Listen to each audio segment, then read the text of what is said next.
Hello, one and all. Welcome to the Matchbook Horse Racing Podcast, where we've got more classics on the agenda. It seems like they're coming thick and fast this time of year because it's our Derby and Oaks preview. We've got Friday and Saturday to preview for you. Just the ITV races, 10 races in total, 5 each day. In each case, we'll start with the classics. So the Oaks, then race card order. Then for the Saturday, the Derby, then race card order. Don't forget to like and subscribe to the podcast. I tell you that each and every week. But if you like our content, it is the best no-cost way, really the only no-cost way of supporting our content and our podcast. That's across all sports. And check out the horse racing markets this weekend, because we are likely at Matchbook, given the fact that it's an exchange, to be best price on the Odds Checker grid. You'll see that when you head to Odds Checker if you do use that site. So check out all those horse racing markets. They're live and nice and full, certainly each and every morning. Right, we have a podcast regular back. That is Donn McClean, one of the podcast originals, and new today, Martin Dwyer has joined us, and I'm delighted to have Martin along. You've ridden an Oaks and a Derby winner, Martin, so you know exactly how to do it. How's things? And tell me about the draw, and tell me, because we've got big fields certainly in the Derby. Tell me how you can win a Derby and how you can lose a Derby from the gates. Well, before we start, you missed out my coronation winner, so don't worry about that. Who was that? Who was that? Pile driver, a couple of years back. Oh, God. Yeah. And that was recent as well. I'm actually one of a few jockeys who's won all three.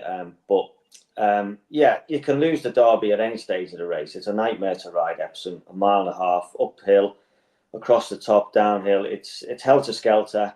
No quarters given, and you can lose at the start very quickly. Being drawn low is a disadvantage because they race to the right-hand side first. And if you want to get a good forward position, you have to use a bit of petrol early up the hill to get where you want to be. And then when they cross back to the inside rail, you can get hampered very badly. And then your race can be gone in that early stage. It's such a tricky track to ride, Epsom. I mean, that happened to me on pile driver in the Derby. I got ballydoiled. Frankie was on the inside on the favourite, and Shamey Heffernan came from my right and just hammered me into Frankie's horse, and then I ended up in last position. Game over. So, yeah, it can easily be lost in the early stages. And that's interesting when we come to the Derby, because City of Troy, I'm not sure. I've checked the market since the draw. I can see the horse not going off favourite, to be honest, particularly now he's drawn one. We'll come to that, because one of us is retaining the faith with City of Troy, and I'm excited to hear that case. Okay, we're going to start with the Oaks, the 12-runner Oaks. I guess, well, the draw is still important. Of course it is. Ylang is the filly that heads them at 3.0. She's drawn widest of all in 12, but I guess you'd rather be there than bang on in one. Azalea has been well supported. She's 5.5. Ruby's a red who ran an eye-catching trial, of course, to finish second, is 7.5. Bigger prices thereafter. We're not trying to be clever here. We're between the first and the second favourites, to be honest. Don, I'll let you make your case first of all. Yeah, I like Azalea, Tom. I think she's a progressive filly. Her run, her second run last year was a really good run when she beat Wenda, and Wendla came out and won her maiden really impressively this season, and then went on and won the Guineas trial at Leopardstown. She probably was the beneficiary of a really good ride from Colin Keane that day, stopped them up in front. But she's a good filly, and Azalea beat her well. And she came out this year, and her only run so far, she won the Salsable Stakes, and that was at a time when the Dermot Wild horses were just getting going. I think Spoken Truth had won, provided him with his first winner of the season the day before the Salsable Stakes. And Azalea, she just went to the line strongly. She stayed on well. She beat a good filly of Paddy Toomey's in Purple Lily, who probably didn't enhance the form in the Irish Guineas at the weekend. I was with her at the weekend. I thought she'd done a wee bit better than she did, but she probably underperformed a little bit, and her stable companion, Lilac Rolla, actually beat her in the Irish Guineas. She finished second, but Azalea did it well. She's a really nicely bred filly. Her dam won the Blandford Stakes and the Give Thanks Stakes and the Ballyrowan. She's from the family of Estimate and Anzelli, so stepping up in trip from 10 furlongs in the Salsable Stakes to 1.5 miles, that should be a positive for her. And yeah, I like, she's got a fair draw on Sol 5. I think that's fine. Chris Hayes, top class rider. So I think she's got plenty in her favour. She's only had 3 runs as well, so I think she can come forward again. So yeah, I think she's a big player. That's one shout for Azalea. Martin, I know we talked about this on Racing TV yesterday. I sort of took the view that the more I looked at Ylang Ylang, obviously Group 1 Fillies mile winner at the back end of last year. She's got a mile and a half pedigree. I felt she ran sort of the perfect trial in the Guineas. I guess the question is how strong a Guineas that was, maybe, but I think it stacks up, and I thought she could be shorter than 3.0. What do you think? Yeah, I think Ylang Ylang would be my selection, and if the mighty Ballydor stable was firing on all cylinders this year, she probably would be a shorter price. And you're always head scratching after the trials early on in the season, what's going to do what. But sometimes the best trial is the Guineas, and she did nothing wrong. She was staying on, hit the line strong to finish 5th in the Guineas, and she won a Group 1 last year on soft ground at Newmarket. She's bred to stay, so she just ticks all the boxes for me.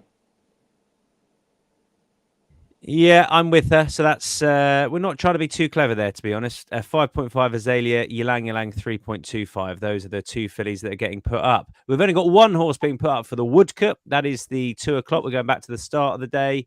I'm going to let you come in first of all, Martin, because the only reason I've picked this horse is because you told me yesterday it'd win. That's basically what you said. Why do you like this horse so much? It's at 6.5.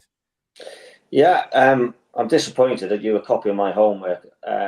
End of story. I just really liked the way he won at Thirsk. He won over 5 furlongs first time out, but he looks so professional, and he's a big strapping horse, and he won going away. So the step up to 6 will suit him. He's already shown he handles soft ground. And there's been quite a few winners come out of the race. The 3rd and 4th and 5th came out and won next time to frank the form. And I just thought he was a striking individual, but he's well built for a 2-year-old. He's really strong and well put together. So I really think he's going to handle the 6 furlongs all downhill, most of it at Epsom. And he's drawn well in stall 5. The form is fairly ridiculous from last time. I think the second hasn't won, but that's because the second finished second to the 3rd subsequently, and they've won all the way down to 6th, I think. I get the case for New Charter because I think Mountain Breeze is exceptional. Have many winning fillies in this contest, but I thought end of story on that performance, given the form and the substance of it, the manner of it. Don was still a bit of value. I was copying Martin, but I'm making it sound like I thought it was value. Yeah, like Martin said, like he was visually impressive. The other thing was he was drawn in stall 2.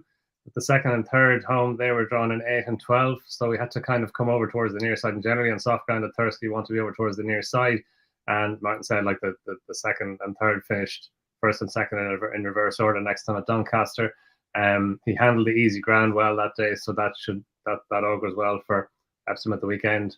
And the Kevin Ryan horses, they're in really good form. And Sharon was really good in the Sandy Lane Stakes there, and they're just continuing good form. They have been in good form since the start of the season, really. So yeah, I thought he'd be shorter than he is. I thought he'd be a bit closer to New Charter in the market than he is. Thought 6.5 was fair.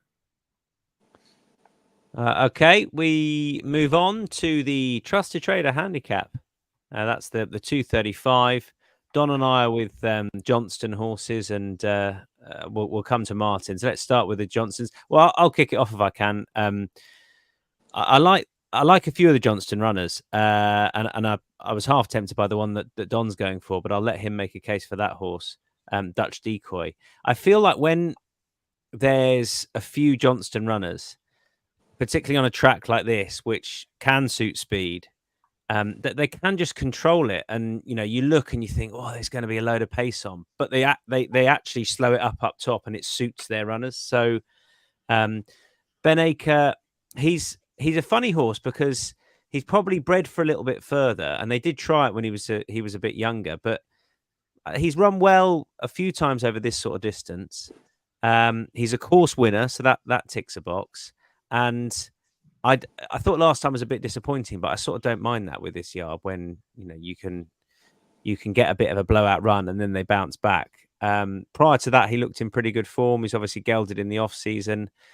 He's down to a mark of 91, and being a course winner, I think he'll be up there. Won't be too far away, which can be a plus over this sort of distance. And I thought he was a bit of value at 13.0.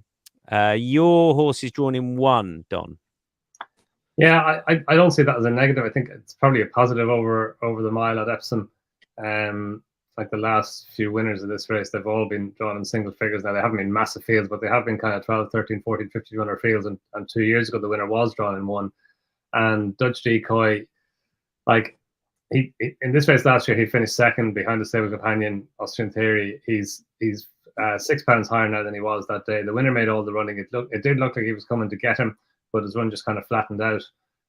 But I think he's a better horse this year. He's earned his higher mark this year. And funny, he's had 4 runs this season now. Last year he had 4 runs going into the race as well. And I thought at Newmarket on his penultimate run, that was a big performance when he only just gave best to Liberty Lane. He was probably outstayed at the end of the 9th furlong that day. I think back down to half a furlong on trip, and at Epsom, I think that will suit him better. The soft ground, I think, or easy ground, I think it's a positive for him. He did disappoint on soft ground at Doncaster, but he's never run well at Doncaster. He's run there 3 times on soft ground. He's disappointed 3 times, so I wouldn't worry about that too much. And he did finish 3rd in the Golden Mile at Goodwood on soft ground, so I think the ground should be fine for him. I like the Straw and Stall 1. I like the Charlie Johnson / Mark Johnson horses in this race. And I think his forward going style is well suited to this type of race. So yeah, I think plenty of positives. Martin, your horse is drawn 3, I think. Is a low draw important here, do you think, over the distance? Yeah, a low draw is important. It's when you're on a front runner, if you're drawn low, you need to be certain the horse is not going to come and take you on. I don't think that could be the case for Dutch Decoy. I know he's got good form in his book, but I think he will get taken on for the lead. I think there's quite a few that like to go forward and horses crossing from a wide draw. So my selection, Almub here, is drawn in 3 for William Haggis, Tom Marquand. I think he'll just break well and just stalk the pace and just be in behind. And I think his form is pretty good.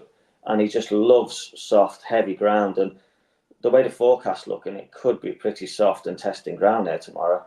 And Alma here, his form is just so much better on that type of ground. And I thought he ran really well when he finished 6th at York in a strong race where he just looked like if he'd have had soft ground that day, he would have won. I think Alma here, being a 5-year-old, I think he's peaking at, he's coming to his peak where some of these are a little bit older and maybe the best form is behind him. Right, that's Alma Beer, who is a 7.5 shot in that 235. Coronation Cup next. 2.1 for Emily Upjohn. She looked very good winning this race last year. Hasn't been quite the same since, but Hood over 1.5 miles seems to be what she wants. Luxembourg is 4.5, never won over the distance. Feed the Flame is 9.0. Hamish is 26.0. Time Lock, the other mare in the field, is 13.0. Nothing for me. I thought it was just a bit too complicated. If it got very testing, I'd be interested in Feed the Flame, who you are with, Martin. Yeah, you've got no bottle, Tom, have you? No. Well, also, I didn't want to copy you again. Well, I'm going to look very stupid if Emily Upjohn bolts up like she did last year. It does seem to suit her, Epsom, and she was a good winner last year. She beat Westover. She's a quality filly, but there's no front runners in this race. This could be a walk. Ryan Moore is the only pacemaker on Luxembourg. He made the run in to win the Tats Gold Cup in Ireland last year, and that was over 1.25 miles. Luxembourg has never won over 1.5 miles. So if Ryan makes the run in, he could walk round and try and sprint from the front. That will not suit Emily Upjohn. She could be very keen. For me, her best form is on faster ground. If it's really testing, we get the rain, then it all points to the French runner. Pascal Barry doesn't run them over here unless he really thinks they can win. She won the Grand Prix de Paris last year. She beat Adelaide River. It was 2nd in the Irish Derby. Soul Sister, an Oaks winner. And she was 3rd in the Gannet not so long back, staying on over 1.25 miles, looking like she's in great form. So if the rain comes, I think it's Feed the Flame who'll come out on top. And Emily Upjohn, and you have to say that John and Tasty Gosden horses, they're not exactly flying, are they? We've had a few horses run a little bit disappointing. And if the rain comes, I think the writing is on the wall. Yeah, they're about 18% strike rate, which for them is low this month. And Kieran Schumacher could do with that Group 1 winner for them, couldn't he? I read out the wrong price, Don, on Hamish. It was an old price, which I jotted down. Sorry. 11.0, though.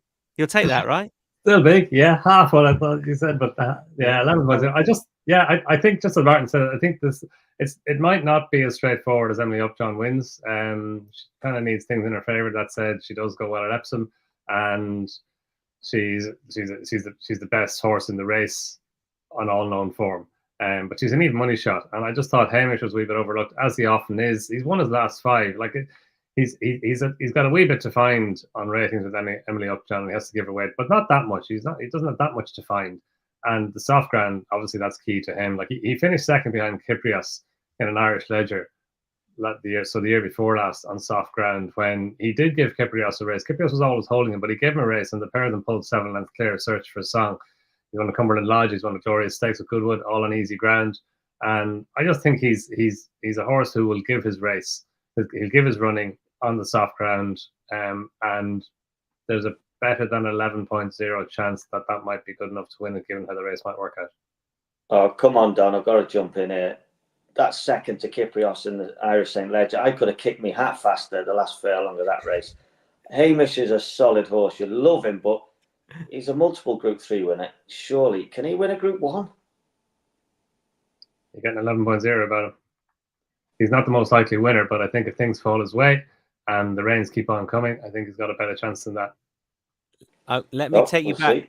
Let me take you back to 2015. Pether's Moon won this. Pether's Moon. Richard Hannon was in the bar. I mean, and I think he had been for a bit. I don't think he expected this horse to win, because I was with him, and he beat some apps. It was only a 4-runner race: Flintshire and Dolnea, and Shakeside Road, and outside of the bunch. Stranger things have happened.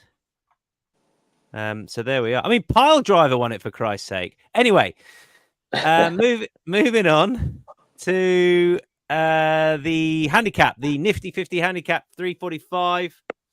Right, Martin and I agree here, but we haven't discussed this. Liberty Lane. My slight concern is he can look good and then look less than good subsequent to that. He's done that a few times. Thought he looked pretty good last time. Quite liked what he did at Doncaster in September last year, and then was keen and he didn't back it up in the Cambridgeshire. I don't really know what the key is. Soft ground with a bit of cut in it is ideal.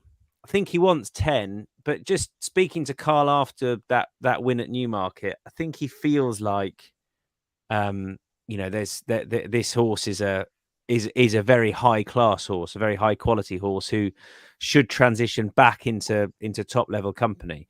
He ran in a Dante, and then obviously they sort of revisited where they wanted to go with him. But I can see this setting up ideally as well. I think his stable companion will probably go forward just in front of him, and there is a bit of pace on, but I don't think he'll get too far back. And I think he's a class act. But Martin, I guess he'll have to be to take this off top weight. Yeah, he will. He's up £5, isn't he, for that last Newmarket win? But to me, he's always shown potential, this horse, like you say, ran the Dante, and I know Carl Burke has always held him in high esteem. To me, he just looks like a group horse masquerading in a handicap. And yes, he's got to carry 9 stone 12, but he's got the class and he's got a turn of foot. And his problem in the past was he was always too keen. He didn't quite see out the mile and a quarter in the past because he was a bit too keen, but he seems to be more settled. And I mean, he was favourite to win the Lincoln, wasn't he? And then he scoped dirty after that. But I thought his win last time was pretty impressive. He travelled strongly, and he handled the soft ground, and he just quickened away. Really, just left him for dead at Newmarket. So I think you can build on that. And I think with his draw in stall 7, Clifford Lee can just glide in behind the pace, which will probably be Bolster, his stablemate from stall 3. And I know City Streak is quite a nice horse, Andrew's horse, but I think he's probably a better horse at a mile and a half when you're stepping up into this level. I just think Liberty Lane will have too much of a turn of foot, and he should be able to put this race to bed. talking of the likely pace angle bolster, Don. Yeah, I think there's more to come from him, Tom. That was his first run for Carl Burke since he joined from the Crisfords last time at Pontefract, and he was drawn low that day. He made all the running. The third, Asmeret, and the fourth, Barishnikov, they've both come out and won since.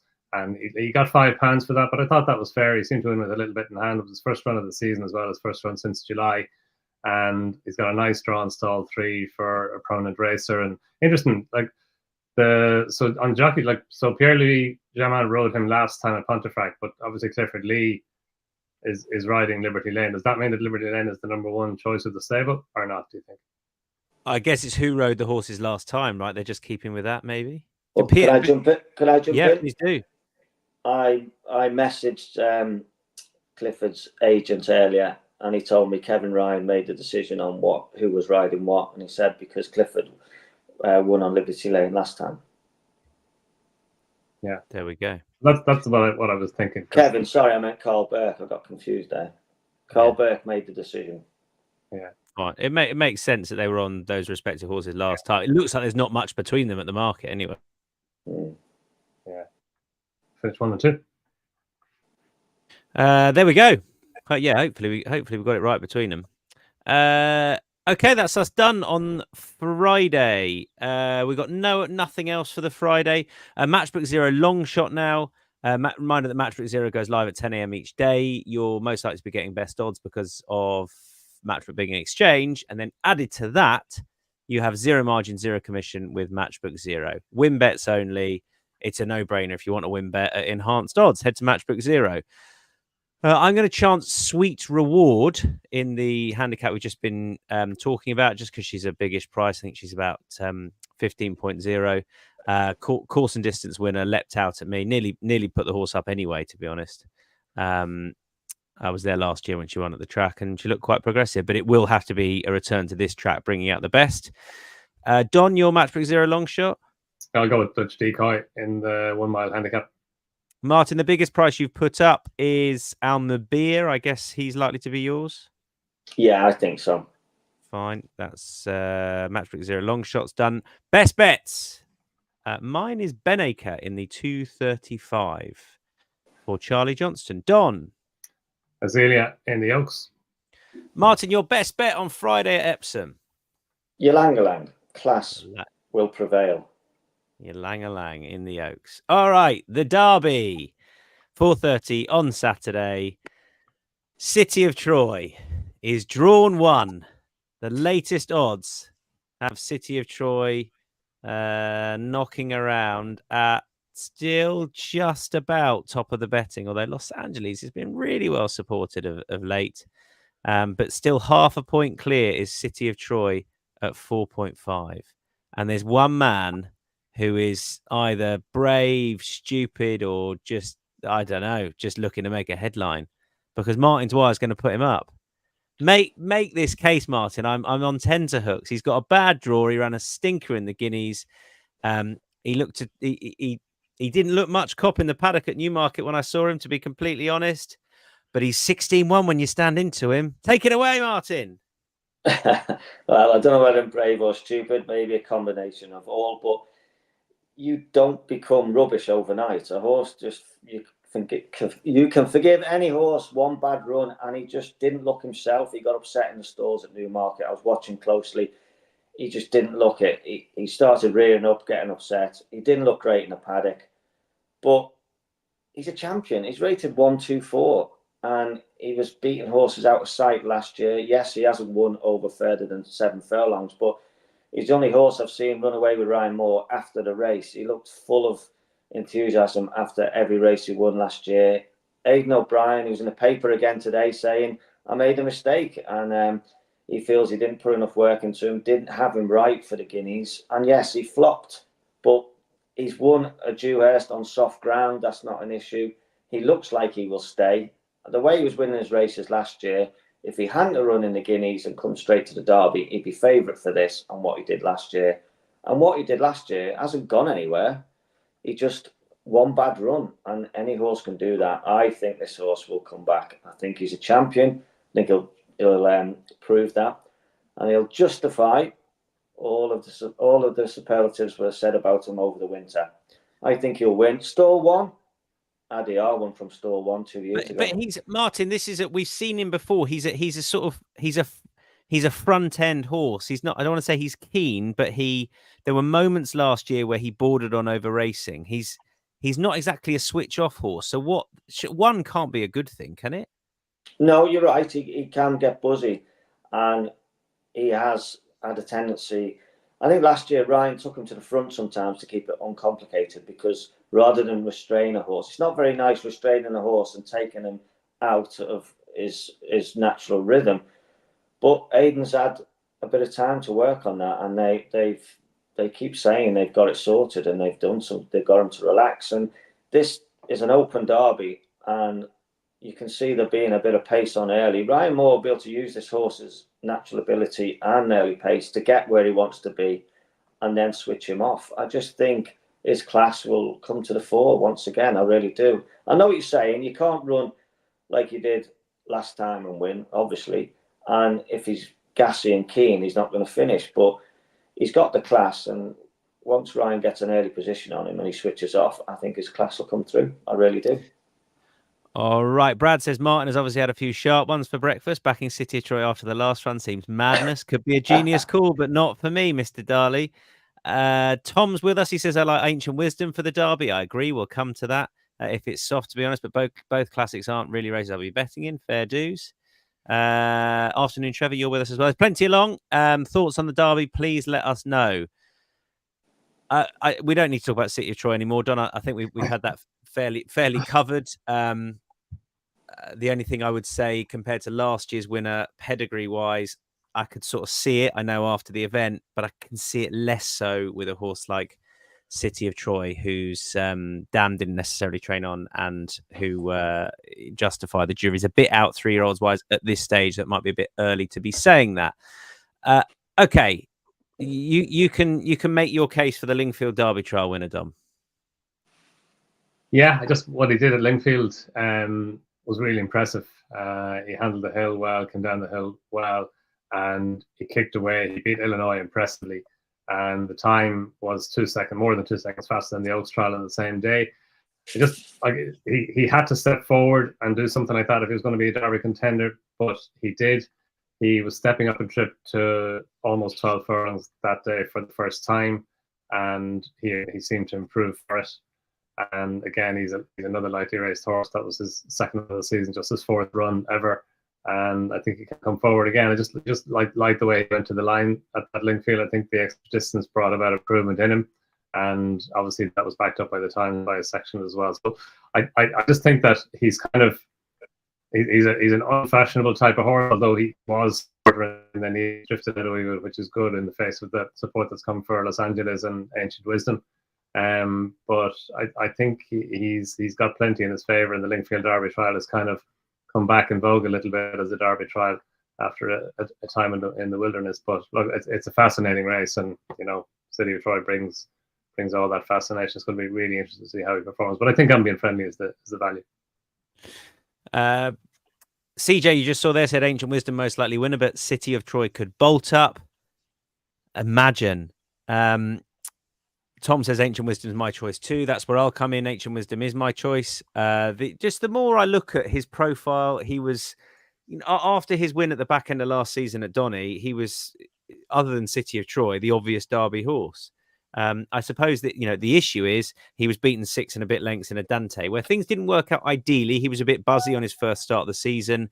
The winner that day ran past him like red rum on the beach. So that's the problem. But he did then block him in a bit, and then he finished off his race quite well, I thought. Dubawi's in the Derby, that's an issue, but some have gone close, and his record as a stallion over 1.5 miles is excellent. So I can't really explain it per se. I think this will be the first Dubawi to win the Derby. Top 2-year-olds, cutting the ground he will get. I think it'd be no quicker than good to soft. I feel like he's just obvious.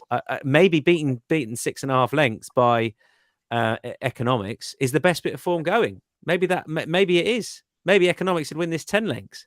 So I want him on side at 6.5. I feel like he's an absolute no-brainer of a win place bet. And the other one is Dear Amila, who Martin said yesterday, this horse won't win the Derby whilst he has a hole in his arse. That's exactly what Martin Dwyer said to me yesterday. But it was such a good quote. I wanted to roll it out there. I can see it. I can see him running really well. I want to get him in the 4, Dear Amila. After his first start, the trainer that day said, this is our Derby horse. Obviously, he's changed trainers subsequently. I don't know. He won at Windsor. I don't know what to make of that, but I'm quite taken with Jim Crowley's comments about him subsequent to that. He's got a 1.5 mile pedigree, and at 29.0, he's the bigger price horse that I want to back personally. After positive comments about his racecourse gallop. There we are. Anything else to say on the Derby, or forever hold your peace? Well, let's just go back to your selection, Ancient Wisdom, who I'm not saying can't win. He's a smart horse, but do you find sometimes when you're looking at a race like the Derby, you're analysing form and you're looking through, you read it, and like you said, he's got a profile to win a Derby on paper. But when you look at the final 2 furlongs of the Dante, where he's getting beat 6 lengths, going up and down the spot, was your gut feeling watching it, that horse going to win the Derby? Or are you just looking back now trying to find a winner? No, my gut feeling wasn't that horse to win the Derby. My gut feeling was the winner would win the Derby. And I wouldn't be backing Ancient Wisdom if I'd struggle to see Ancient Wisdom reversing that form, but that winner's not there. And you should be a politician. You didn't answer the question. I think he'll be fine over the distance. I think he was beaten by a quicker horse. I don't think he was plugging on in the Dante. I think he'd been a bit buzzy early. And then I think he saw it out looking like he wanted a bit further. And the hope is that was a first run of the season being trained for a Derby run. That's the hope. And that he's got to leave that way behind. But there's nothing else towards the top of the betting that I think is a more likely winner. Right. We move on to the first of the handicaps on the Saturday, I think. And that is so apologies. We've got the fillies race, the Elizabeth Stakes. I'm not having a bet here, but I will have a lay. Don, over to you. Your lay is probably my bet. Is it running line? It is, yes, running line. I'll get there. Yeah. No, look, I know she's a bit quirky, and she kind of a strange race the last day in the Dahlia Stakes. I thought like she'd gone and won her race, and then she hung to her left, and she was well beaten in the end by Stay Alert, and that race is not working out well. But I just think she's a talented filly. Like after the race, I marked her up. I thought she might be under bet next time. Turns out she's short enough now for this. But like Stay Alert's a high class filly. I know she's going to be retired, but she's got a rating of 110. And Running Lion, she was a 5-1 shot for the Oaks last year before she was taken out after being unruly in the stalls. So she's got that back class. She handles easy ground as well. So I probably won't be backing her at 3.0 or even shorter than that. But I think she's the most likely winner of the race, and I think there's a chance she might drift as well. Martin. Yeah, I couldn't have Running Line myself. I know the form on paper looks good, but the way she tied up in front last time, and she disappointed all of last year pretty much after that pretty Polly Stakes win. So I couldn't have her. I really like Breege. I thought she's only won one race, but she's been performing really well at this level consistently and not beating far in quite a few of these races. And she was only beating a short head at Goodwood over a mile not so long back. That was behind Royal Dress, but the extra half a furlong will really help her. She handles soft ground, and I just think she's just so consistent.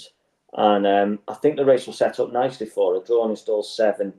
Jason Hart again will just get a nice handy position, and Sparks Fly is a front runner from stall 1 who will probably go off and make it a true run race. So Breege with that extra half furlong will be finishing strongly. So I think she's a good price at 7-1.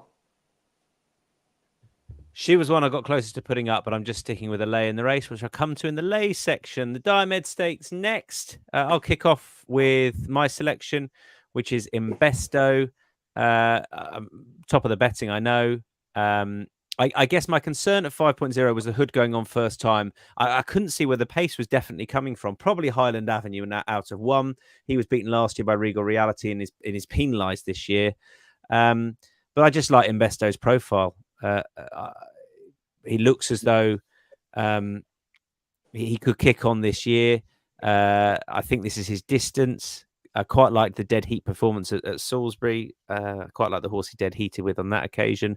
The ground would have dried up to be fine. And I think this Roger Varian 4-year-old profile, I think he's just going to improve quite a bit this season, or I'm hoping he will. He sort of ran like he was a bit fresh last time. And hopefully with the hood on, he'll settle a bit better. Most likely winner, I thought.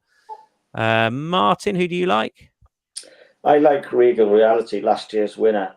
Unlike your selection, he's a bit of a cool dude. He's been here, done it, seen it all before. He will be ultra relaxed. He's a little bit quirky, can be slowly away, but this track seems to suit him. And the genius that is Sir Michael Stout.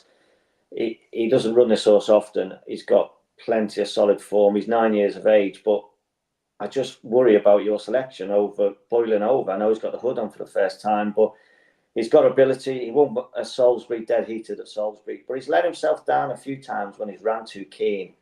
How's he going to react to the hullabalubber of Epsom on Derby Day? I just think he might just count against him, and I think the old timer will win this race for another year. I hadn't decided my best bet, but it is now Investo. Just because you're right. That's it. Done. Sold. Thank you. Who do you like, Don? I think Everton is interesting. I know he's a quirky character as well. And he disappointed last time on his debut this season at Ascot, but he's never run well at Ascot. That was his third run at Ascot. He'd underperformed on each of those runs. He won the Blue Ribbon Trial last year, so he's 1 for 1 at the track. That was his first run back since being gelded as well the last time. I think his second run back, he can come forward back at Epsom. He won the Thoroughbred Stakes. He finished a close-up 5th in the Celebration Mile on soft ground, so he should be fine on the ground. He's got a nice draw as well in stall 3, and yeah, I think he's a wee bit bigger than he should have been.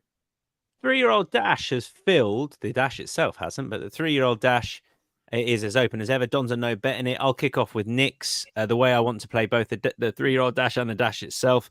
I think low draws are consistently under bet in this race. All the talk is about a high draw, but you can get very unlucky. And last year aside in the Dash itself, because of the stalls opening stand side late, but otherwise there's a history of horses at big prices running really well from low draws and being an under bet because they're badly drawn. I don't think they are. I like Nick's out of 2, a horse who's going to get on the pace. That was the case at Chester last time. I'm surprised that he's still 11.0. They add the visor. A bit of cut in the ground is no problem. I think the ground will be absolutely ideal.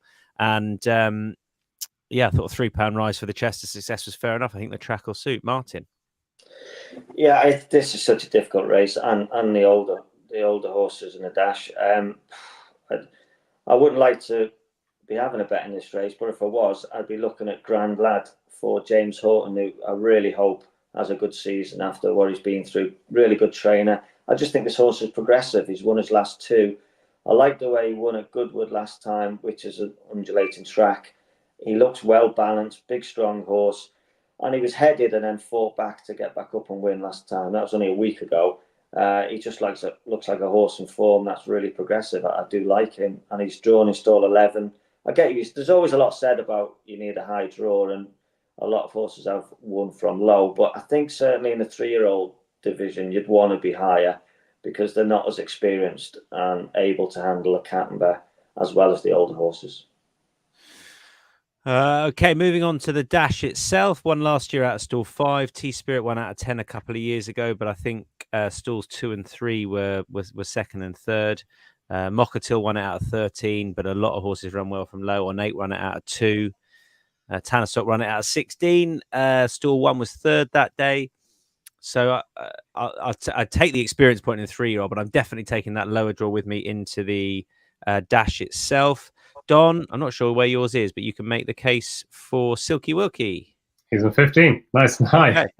I mean, I'm probably completely wrong, Don. So there you are. Yeah, no, look, I take it's a fair point because the more something becomes common knowledge, as in you want to be high over 5 furlongs at Epsom, and you can see the reason why, then the more danger it is that they get over bet. But I thought Silky Wilkie had plenty in his favour. He ran a big race in the race last year. He's drawn in stall 7. he wasn't hampered, but he was kind of held in his run a little bit about 2 furlongs out, and then he finished off his race. He only just failed. He's down to a mark of 99 now. He's £8 lower than he was last year. He was pretty well beaten last time at Musselburgh when there weren't many excuses. He had a nice high draw at Musselburgh. He was just seemed to be outpaced through the middle part of the race, and then he had to go a wee bit wider. But I thought that coming back here, good draw on stall 15, Carbrook fitting cheek pieces for the first time as well, and the fact that obviously he's got high class course form off a much higher mark than he was last year. Yeah, I think he's got plenty in his favour.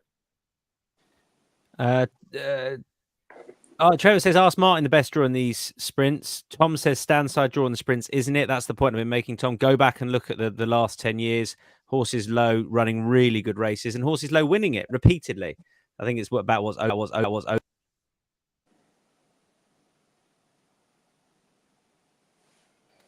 You have an out-and-out opinion about where you want to be drawn? Sorry, I just lost you for a second, Tom. You asked me about the draw. It was my microphone. But where do you want to be drawn? Look, I've ridden lots of winners around Epsom, but I've never very good over the 5 furlongs. It's such a horrible draw. You want to be drawn high because it's on a camber, and especially if the ground's soft. But sometimes horses win drawn low because they get a clearer run. I've been stuck on that rail and not got out and been unlucky. I think really you prefer to have a higher draw, but it can be an inconvenience if you drop in and get cover. So horses drawn low get a clearer run. So it's a bit of a 6 of one and half a dozen of the other. But I would always lean towards a higher draw. But it's such an unusual race. I mean, I think it was in the Racing Post today. There was a lot made of the jockeys who have good rides in the Derby and Oaks. They don't take rides in these sprints. Ryan Moore, William Buick, they both won the race, but they were 10, 15 years ago. They don't like to take rides in these races because they're horrible races to ride in. You're going too fast downhill. There can be a lot of interference, and you could easily take a fall and miss a ride in a Derby or something. So they're pretty ferociously run races, very hard to call. But if I had a choice, I'd always want to be drawn higher. Who are you with? I'm with Clarendon House. I thought he won really well last time. Overcome adversity at York to win a strong race. And he was fourth in a Group 2 in Maidan. He's got quality form. Robert Cowell, the sprinters. Clarendon House drawn 12. Okay. I am again. I'm playing low. I'm with Lord Ridderford in 3, who got no run last year because his gate opened late. Well, he did go up with a pace, but you had to be low last year. But that's an anomaly because of the stalls cock up. I've often thought he's a horse that will suit this track. He's very quick. He obviously goes well at Goodwood. I think he'll be not too far away out of 3 and get a clear run. I might back Alligator Alley as well if there's a bit of juice in the ground because it will slow the others up. He ran pretty well last year and got no run. He's drawn better here. He was drawn high last year. And he's a big price as well in stall number 4. But Lord Ridderford, the main play. All right, Matchbook Zero long shot. Told you about Matchbook Zero. 10 a.m. each day. And most likely to be getting best odds because there's 0 margin, 0 commission. Win only bets. Mine's Lord Ridderford at 21.0. Don? I think Epictetus is overpriced in the Diomed Stakes back at Epsom. Your long shot, Martin? I think Regal Reality in the Diomed. Okay. 5.5, unbelievable. But I suppose it's a longer shot. What about Voyage in the Derby? Can he run a place? You can put that up. Do you want to put that up? I think I've taken too many risks already on this podcast. I'm going to be made to look stupid, aren't I? No, we won't make you. I'll stick with Regal Reality. 5 He's to 1 mentioned Voyage, so Voyage got a mention, so it means if he wins, you can claim it. Saturday Lays is just me. That's Running Lion. She isn't for me. I don't trust her. It might help her, the camber down towards the rail, because she might run a bit straighter. But last time I didn't like the way she finished off. And the last visit to Epsom, she didn't even want to go in the stalls. 2.88 I would be against. Best Saturday bets. Mine is Embesto at 5.0. Don. Ambient Friendly in the Derby. Martin Dwyer. City of Troy in the Derby. And I agree with you with Running Lion. I wouldn't touch it with a barge pole. Okay. City. People say it's not a good derby, or it's a bit of a. I think it's a fascinating derby because City of Troy's in there, and it makes it so exciting. And people are split, as we are. Martin's with him. Don and I are against looking elsewhere. There we go. Enjoy the Derby Festival. 2 fantastic days racing. Hope we found you lots of winners. Bye bye.